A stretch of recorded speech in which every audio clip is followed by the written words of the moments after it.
Oke, selamat pagi. Merry Christmas untuk semua. Angkat tangan, Merry Christmas.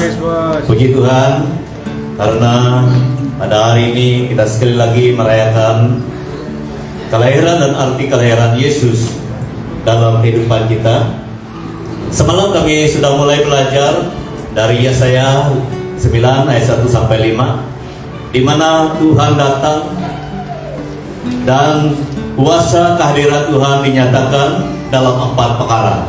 Kalau kita lihat dari Yesaya 9 1 sampai 5, ada 4 perkara yang telah kami belajar pada semalam, yaitu Tuhan datang membawa pemulihan, nomor 1. Yang kedua, Tuhan datang membawa terang. Nomor 3, Tuhan datang membawa sukacita. Dan yang keempat, Tuhan datang membawa kemenangan. Jadi ini merupakan perkara yang Tuhan telah lakukan di dalam kehidupan orang-orang percaya. Jadi pada hari ini kita sambung dari Yesaya 9 ayat 6 sampai 7. Semalam kita belajar satu tema tentang kuasa kehadiran Tuhan. Jadi pada hari ini dari Yesaya 9 6 sampai 7 ini lebih dekat lagi dengan pribadi kita. Tanda kehadiran Tuhan dalam kehidupan kita. Jadi saudara, tidak cukup kita mengenal Dia, tidak cukup kita mendengar kabar tentang kelahiran Dia, tidak cukup. Tetapi yang sangat penting adalah tanda Dia hadir dalam diri kita, dalam kehidupan kita. Amin. Ini merupakan satu yang Tuhan mau lakukan dalam kehidupan kita semua, dulu, sekarang, sampai selama-lamanya. Dia bukan hanya mau dikenal, dilahirkan untuk manusia, tetapi Dia mau lebih dekat dengan kita. Dia mau hadir dalam hidup kita sehingga ada tanda-tandanya. Seperti dalam 2 tahun yang lalu, kalau orang katakan seorang itu kena COVID, memang ada tanda-tanda dia. Ada beberapa tanda. Demikian juga kalau Yesus yang kita rayakan dilahirkan 2000 tahun yang sudah berlalu. Jadi pasti ada tanda yang nyata dalam kehidupan kita orang-orang percaya. Mari kita lihat Yesaya 9 6 sampai 7. Saya baca firman Tuhan ini. Yesaya 9 6 sampai 7. Sebab seorang anak telah lahir untuk kita, seorang putra telah diberikan untuk kita. Lambang pemerintahan ada di atas bahunya, dan namanya disebut orang penasihat ajaib, Allah yang perkasa, Bapa yang kekal, Raja damai. Besar kekuasaannya dan damai sejahtera tidak akan berkesudahan di atas tahta Daud dan di dalam kerjaannya, karena Ia mendasarkan dan mengokohkannya dengan keadilan dan kebenaran dari sekarang sampai selama-lamanya. Kecemburuan Tuhan semesta alam akan melakukan hal ini, sudah dilakukan. Karena Mesias ini sampai sebelum Yesus lahir. Tetapi Yesus sudah lahir 2000 tahun yang sudah berlalu. Pasti ada tanda ini di dalam kehidupan kita, saudara. Jadi pada pagi ini tema kita adalah tanda kehadiran Tuhan. Tanda kehadiran Tuhan dalam diri saya, dalam diri kamu semua. Ini sangat penting, karena tidak cukup kita hanya mendengar, mengenal Dia lahir untuk manusia. Tidak cukup, karena Dia bukan hanya mau dikenal dari jauh. Dia mau datang menjadi partner dalam kehidupan kita, menjadi sebahagian dalam kehidupan kita. Sudah tentu ada tanda-tanda kehadiran Tuhan dalam kehidupan. Itulah dalam Mesias semalam itu banyak perkara-perkara yang kita belajar, kehidupan lama dan kehidupan baru. Jadi yang kita belajar pada hari ini adalah tanda kehadiran Tuhan. Ada 5 tanda. Yang pertama, ayat 6e, sebab seorang anak telah lahir untuk kita, seorang putra telah diberikan untuk kita. Lambang pemerintahan ada di atas bahunya. Untuk kita tadi ya, bukan untuk gunung, bukan untuk binatang, tetapi untuk kita sebagai manusia. Jadi kalau kita ini adalah manusia, Dia lahir untuk kita. seorang putra. Putra ini adalah satu tanda kerabat diraja. Kerabat diraja dari surga, bukan dari bumi ini, saudara. Ini merupakan satu pemberian Allah. Jadi tanda yang pertama di mana Yesus hadir di dalam kehidupan kita adalah kita mengalami Dia, kita menyambut Dia, kita mempunyai persekutuan dengan Dia yang sudah lahir. Dia lahir untuk kami, Dia lahir, Dia mati untuk kami. Semuanya adalah satu package. Dia lahir untuk kita, Dia mati juga untuk kita semua. Jadi kita sebagai anak-anak Tuhan, kita perlu mengalami kelahirannya secara pribadi dalam hidup kita. Di mana ini merupakan satu hadiah. Pemberian Allah, kata firman Tuhan, satu hadiah yang sangat istimewa.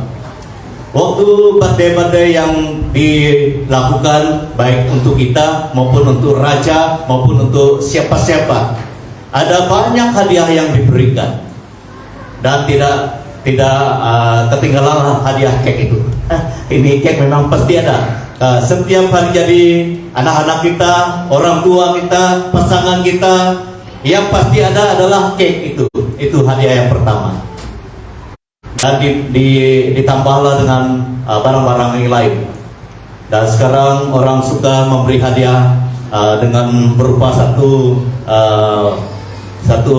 package yang ada uang atau hak itu yang terkenal. Saya lihat sekarang itu yang selalu diberikan dari Rp1 sampai ke Rp100.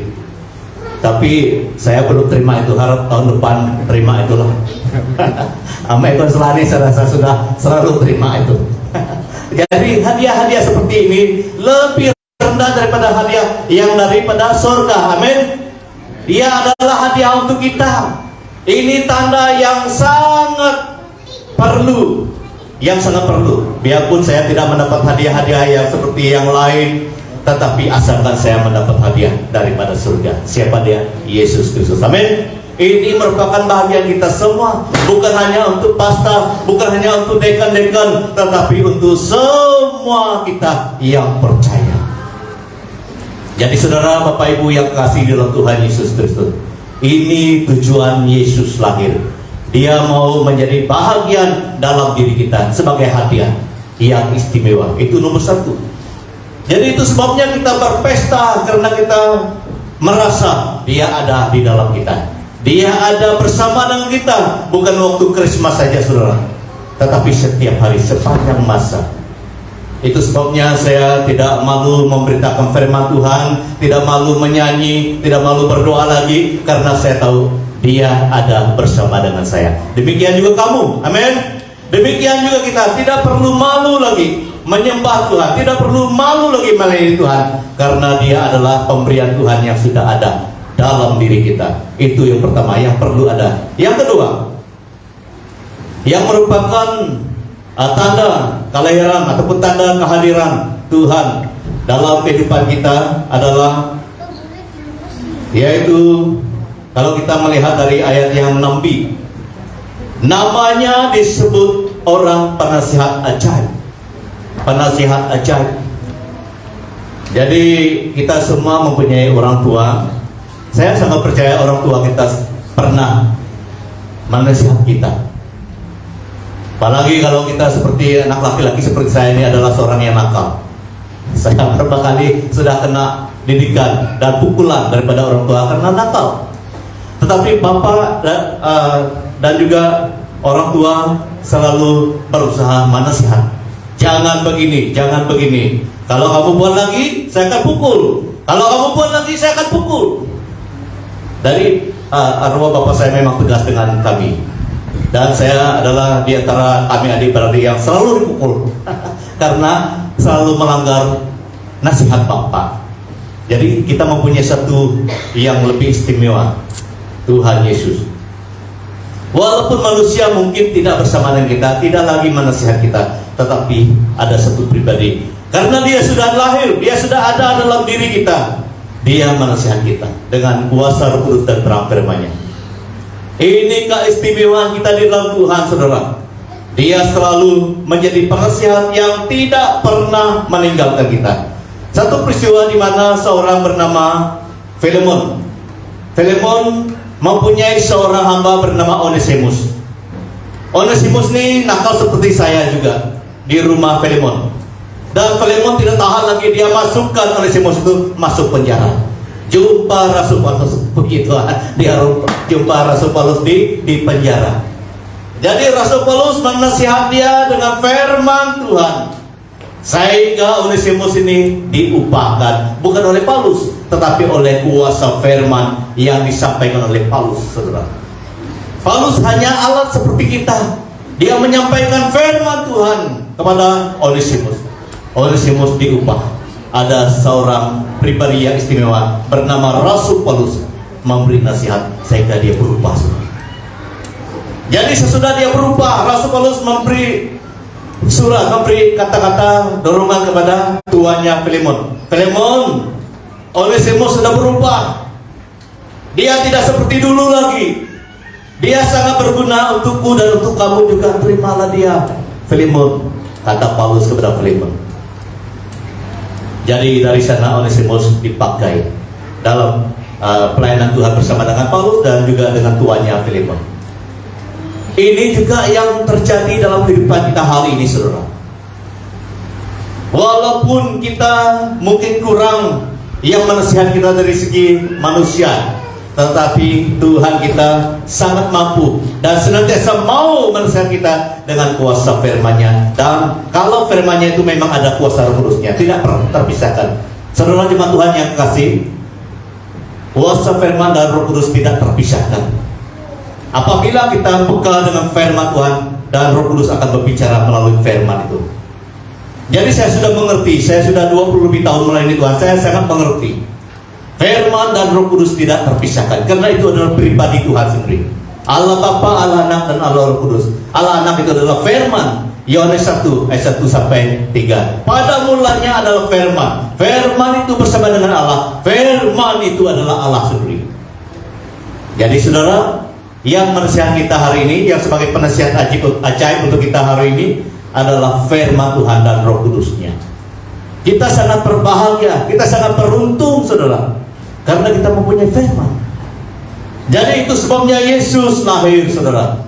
Karena dari kelahirannya dan juga pelayanannya, firman Tuhan diberitakan. Firman Tuhan itulah yang dipakai Tuhan menasihat kita sampai kita pulang bertuhan. Jangan kita lupa firman Tuhan, karena firman Tuhan itu selalu dikuasai, selalu dipimpin, dan selalu disertai oleh kuasa Roh Kudus, tidak terpisahkan, saudara. Kita adalah di kalangan orang yang sangat beruntung karena kita mempunyai penasihat ajaib melalui firman-Nya. Itu yang kedua. Yang ketiga, Allah yang perkasa. Allah ini dalam bahasa aslinya adalah Yahweh. Yahweh itu adalah Tuhan yang Maha Kuasa, yang sempurna, dan yang menciptakan. Tidak ada yang lain selain daripada Yahweh. Jadi Allah yang perkasa mau bersama dengan kita. Jadi itu sebabnya di musim Krismas ini, sekali lagi kita diingatkan bahwa ada Allah yang perkasa, Allah yang Maha Kuasa dan yang sempurna bersama dengan kita, anak-anaknya. Kalau kita melihat Allah yang perkasa ini adalah setaraf dengan Tuhan Allah Maha Kuasa, sempurna, dan mampu menolong kita semua. Jadi dalam kehidupan kita, saya percaya banyak yang kita alami. Sebagai seorang pastor, seorang deacon, ketua masyarakat, ketua keluarga, muda-mudi, siapa saja, memang ada cabaran masing-masing. Tetapi ingat bahwa kita bukan orang yang seorangan ataupun anak yatim piatu. Kita mempunyai Allah yang perkasa bersama dengan kita. Karena ini adalah package yang selalu ada bersama dengan kita, anak-anaknya, gereja Tuhan, Allah yang perkasa. Jadi itu sebabnya kalau kita berdoa bagi orang-orang yang sakit, kita sangat sadar doa kita itu tidak ada kuasa kalau bukan Tuhan yang menyertai. Kita sangat yakin dengan doa kita, Allah yang perkasa itu akan menyertai doa kita. Waktu kita menyembah Tuhan juga, kita sangat yakin bahwa kita bukan menyembah pribadi yang kosong, tetapi kita menyembah Allah yang perkasa juga, yang sudah kita kenal melalui Yesus Kristus. Jadi apatah lagi kalau kita lihat ke belakang dalam masa-masa yang sudah kita lalui. Kita mempunyai banyak cabaran-cabaran, mempunyai tantangan hidup. Apatah lagi 2 tahun yang lalu itu kita mengalami COVID. Saya nggak mau jumpa kawan pun tidak berani, ya. Mau jumpa sana saudara pun tidak berani, karena kita ada sesuatu yang menakutkan kita. Tetapi puji Tuhan, karena berkat Allah yang perkasa, yang di dalam kita, yang bersama dengan kita boleh hadir pada hari ini. Beri tepuk kepada Tuhan Yesus. Ini merupakan sesuatu yang nyata, tanda yang nyata di dalam kehidupan kita orang percaya. Kita mempunyai Allah yang perkasa. Jadi memang dunia ini semakin jahat, semakin mencabar, tetapi jangan khawatir saudara. Firman Tuhan sudah menjelaskan bahwa kita memiliki Allah yang perkasa. Saya sangat percaya memang ada banyak liku-liku kehidupan yang akan kita lalui esok lusa maupun tahun depan. Tetapi jangan khawatir, karena kita bukan berjalan dengan kekuatan kita sendiri. Kita berjalan bersama dengan Allah yang perkasa, saudara. Yahweh, Tuhan Allah. Tuhan Allah sebelum kita mengungkapkan kata-kata kita, Dia sudah kenal apa yang kita perlukan. Dalam firman Tuhan banyak menyatakan sebelum kita mengungkapkan pertanyaan kita, Tuhan yang selaku Allah yang perkasa itu juga mengenal apa keperluan kita. Jadi di musim Krismas ini saudara, kita harus bangga menjadi orang Kristen, bangga menjadi gereja Tuhan, anak Tuhan, karena Tuhan menyertai kita dengan satu istilah pribadinya, yakni Allah yang perkasa. Yang keempat, Bapa yang kekal. Ini juga semakin dekat dengan kita, Bapa yang kekal. Bapa yang kekal ini menceritakan tentang hubungan kita dengan seorang yang memimpin kita, hubungan yang diantara anak dengan Bapa yang kekal. Jadi banyak diantara kita yang sudah tiada Bapa jasmani seperti saya hari ini, tetapi firman Tuhan memperkenalkan satu pribadi, Bapa di atas segala Bapa, itu Bapa yang kekal. Itu juga Tuhan Yesus yang hadir bersama dengan kita. Kalau kita melihat satu peristiwa di mana Yakub mempunyai 12 anak. Anak-anaknya itu adalah menurut jumlah orang Israel. Kalau kita melihat kehidupan Yakub bersama dengan anak-anaknya, mereka memang mempunyai cabaran masing-masing. Ada satu nama anaknya Yusuf juga selalu dikhianati oleh saudara-saudaranya. Tetapi oleh karena ada Bapa yang kekal, ada Tuhan yang kita kenal hari ini, Bapa yang kekal itu mau melihara anak-anaknya bersama dengan Yakub sehingga mereka terpelihara. Karena mereka memang sudah menjadi pilihan Tuhan, sama juga dengan kita. Apabila kita sudah mempunyai satu komitmen yang sudah dibaptis dalam nama Tuhan, memang kita mempunyai satu keputusan, ya hari ini saya mau terima Tuhan Yesus sebagai Tuhan dan Juru Selamat. Pada masa kita mengungkapkan, membuat keputusan, hari itu kita mau terima Tuhan sebagai Tuhan dan Juru Selamat, hari itulah Dia kenal kita sebagai anaknya, saudara. Apabila Tuhan mengenal kita hari itu sampai hari ini sebagai anaknya, karena kita sudah mengakui bahwa Dia adalah Tuhan dan Juru Selamat, Dia sudah menjadi Bapa kita yang kekal, tidak pernah meninggal kita. Itulah sebabnya kita mempunyai satu kesukaan besar setiap hari, bahkan waktu musim Krismas ini, karena kita mempunyai Bapa yang kekal. Saya sangat kenal perasaan kita waktu Bapa dipanggil Tuhan. Saya sangat kenal karena saya pun mempunyai peristiwa dan pengalaman seperti itu. Karena saya dengan Bapa memang ada keakraban. Memang banyak pengalaman saya dengan Bapak waktu saya kecil, waktu dia bawa pergi menjala ikan, waktu dia bawa pergi cari ini, cari itu, dan sebagainya. Waktu dia pukul saya pun saya ingat, walaupun dia pukul saya masih tetap katakan dia Bapak saya. Kenapa dia pukul saya? Dia mengasihi saya, saudara. Dan sekarang dia bersama dengan Tuhan. Tetapi yang ada bersama dengan saya dan kita semua hari ini adalah Bapak yang tidak pernah meninggalkan kita. Itu adalah Bapak yang kekal, saudara. Jadi oleh sebab kita mempunyai Bapak yang kekal, esok lusa kita akan meneruskan perjalanan hidup kita. Jangan takut, saudara. Jangan khawatir. Kita mempunyai Bapak yang kekal. Berdoa saja, Bapak. Tahun baru saya mau melakukan pekerjaan ini. Saya sangat percaya Bapak, karena Engkau adalah Bapa yang mengenal masa depan saya. Walaupun di dalam kehidupan saya hari ini ada banyak masalah, saudara. Ada banyak masalah Bapak, tapi saya serahkan itu. Kita berani serahkan masalah kita kepada Tuhan. Saya serahkan itu karena saya percaya Bapak boleh menolong saya. Biarlah di hari-hari mendatang Bapak, Engkau tolong saya. Apabila kita berdoa seperti itu, saya sangat percaya ada jawaban yang luar biasa yang daripada Bapa surgawi kita, Bapa yang kekal. Saya selalu berdoa seperti itu karena saya tidak malu mengungkapkan kepada Bapa hal-hal yang rahasia. Bagi saya berani ungkapkan melalui doa. Selalu saya ungkapkan seperti itu sehingga saya mendapat jawaban dari Bapa yang kekal. Jadi saudara, saya sudah mengalami itu dan saudara juga sudah mengalami. Jangan kita lepas peluang. Ungkapkan apa saja yang menjadi beban kita kepada Bapa yang kekal. Dia adalah Bapa yang mempunyai tanggung jawab yang penuh kepada kita sebagai anaknya. Ini adalah kehidupan kita di dalam Yesus. Ada satu pribadi yang bertanggung jawab dalam kehidupan kita, yaitu Bapa yang kekal, yang kita kenal juga sebagai Tuhan Yesus Kristus. Berdoalah pada Dia siang dan malam, dan sebutkanlah satu persatu apa bebanmu. Dia tidak akan menutup telinga, saudara. Dia tidak akan menutup telinganya. Dia selalu membuka telinganya dan siap sedia menjawab doa kita. Ini kelebihan kita di dalam Tuhan Yesus Kristus. Kita mempunyai Bapa yang kekal.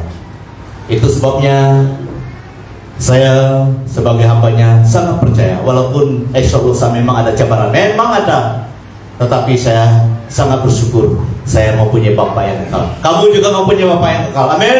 Beri tepukan kepada Tuhan Yesus. Ini sesuatu yang luar biasa, saudara. Di luar Yesus tidak ada Bapa yang kekal. Hanya di dalam Yesus kita mempunyai Bapa yang kekal. Kita patut bersuka cita. Nanti kita akan pergi ngabang kepada saudara dengan penuh sukacita. Jangan terlalu melihat yang ada di atas meja lah. Kita melihat firman yang sudah kita dapat hari ini. Karena kita adalah anaknya yang menerima pemberian yang istimewa, Yesus. Dan kita juga mempunyai Allah yang perkasa. Dan kita juga mempunyai Bapa yang kekal. Dan yang terakhir pada hari ini, tidak kalah pentingnya juga, dia sangat penting, dia adalah Raja Damai. Namanya disebut orang Raja Damai. Jadi suatu kali kami sekeluarga dalam pelayanan, memang banyak pengalaman yang kami hadapi. Kalau tulis satu persatu, memang ada yang menyedihkan, ada juga yang membahagiakan. Jadi semuanya Tuhan izinkan kami lalui, kita semua lalui. Kalau kita hitung musim-musim kesedihan itu, kami sebagai pastor juga selalu mengalami musim kesedihan seperti itu. Bukan saja dari satu segi, dua segi, tapi banyak segi, saudara. Tetapi puji Tuhan kita mempunyai seorang sumber mendamaikan hati kita. Itu adalah Raja Damai, yang kita kenal juga sebagai Tuhan Yesus Kristus. Itu sebabnya hari ini saya sekali lagi mendorong kita, mengingatkan kita Waktu kita dalam keadaan yang sedih, waktu kita dalam keadaan apapun yang menekan kita, jangan kita mengalah. Jangan kita hanya berhenti di sana. Kita harus berkata kepada Tuhan, Tuhan, Engkau adalah Raja Damai. Apapun masalah saya hari ini, Engkau boleh mendamaikan hati saya, Engkau boleh menenangkan hati saya, karena Engkau adalah Raja Damai.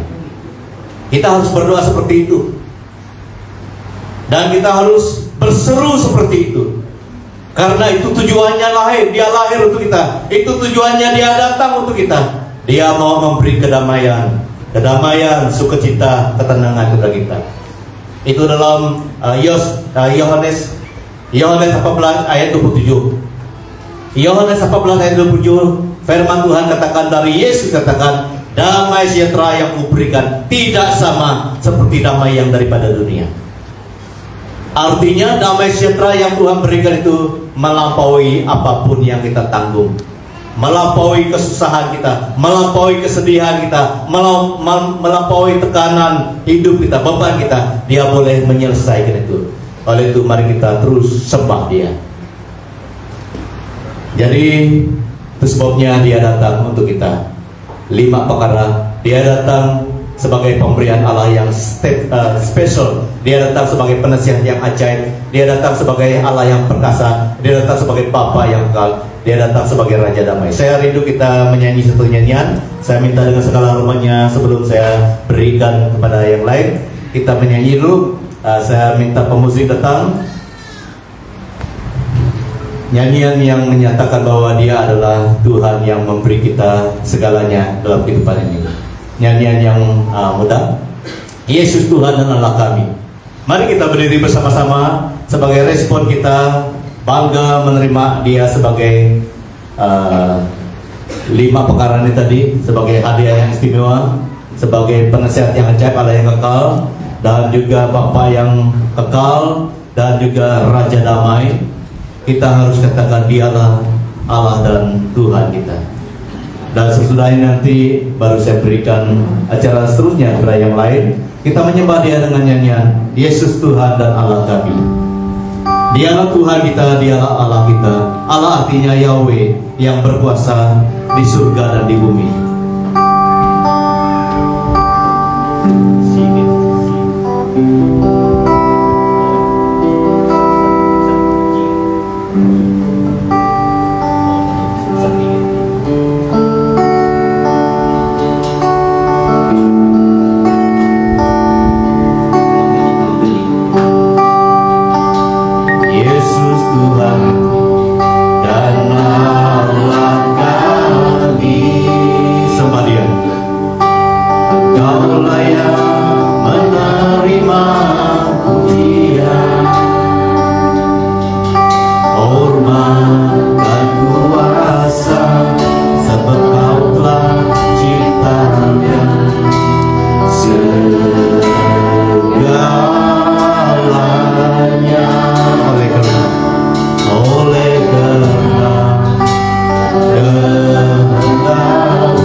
Nyanyian ini dalam sikap naikkan syukur kita pada Tuhan, kita harus kenal bahwa Yesus yang lahir 2000 tahun yang sudah berlalu adalah pemberian Allah yang istimewa. Dan yang kedua, Dia adalah Allah yang perkasa. Yang ketiga, Dia adalah Bapa yang kekal. Yang keempat, Dia adalah penasihat yang ajaib, dan yang terakhir dia adalah Raja Damai dalam kehidupan kita. Dia datang untuk kita semua. Sekali lagi kita naikkan Yesus Tuhan, Yesus Tuhan dan Allah kami. Engkau layak menerima pujian, hormat dan kuasa, sebab Kaulah ciptakan segalanya.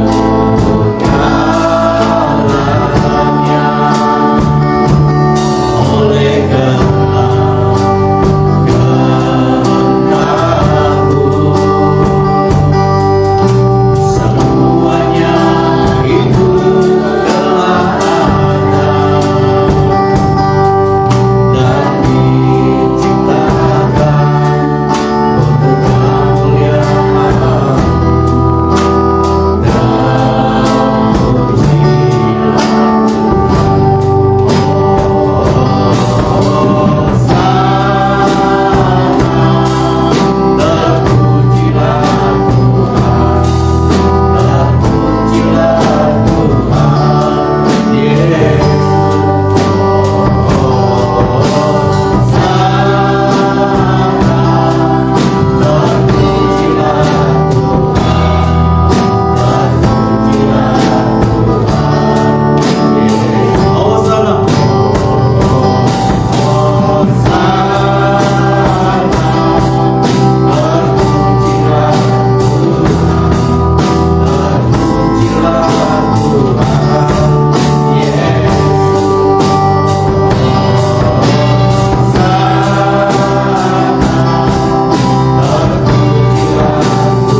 Tuhan Yesus, kami sangat bersyukur karena Engkau lahir untuk kami. Engkau adalah pemberian Allah yang tertinggi. Kami sudah menerimanya melalui iman kami, dan kami sangat bersyukur juga Tuhan karena Engkau adalah Allah yang perkasa yang kami miliki. Engkau adalah penasihat yang ajaib, Bapa yang kekal, dan Raja Damai Tuhan. Engkau adalah sesuatu yang istimewa untuk kami. Kami berbahagia, bersukacita di musim Krismas ini, bahkan setiap hari, oleh karena Engkau ada dalam kehidupan kami. Terima kasih, pakai kami untuk memberitakan kabar baik ini kepada seluruh dunia ini, Bapa. Terima kasih, dalam nama Tuhan Yesus Kristus kami mohon semuanya ini. Amin. Beri tepuk tangan Tuhan Yesus. Silakan duduk.